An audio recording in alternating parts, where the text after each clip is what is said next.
Best of luck. Best of luck. Best of luck. Best of luck.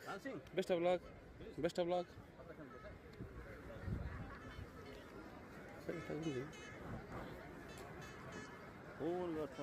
अब हामी करोडौं नेपाली यसपछि अब आजको खेल सञ्चालनका लागि मुख्य match referee FIFA referee Navindra महर्जनलाई बल हस्तान्तरण गरिदिनु न।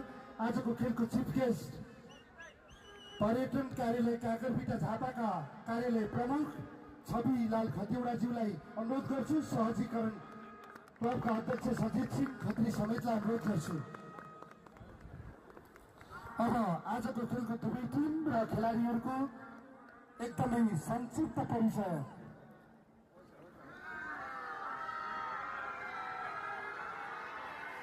जिल्ला बैडमिन्टन संघ इलामका अध्यक्ष हुकुमलाल ठेमेरा, वार्ड नम्बर 6 का वडाध्यक्ष दुर्गा मोहन श्रेष्ठज्यूलाई आसन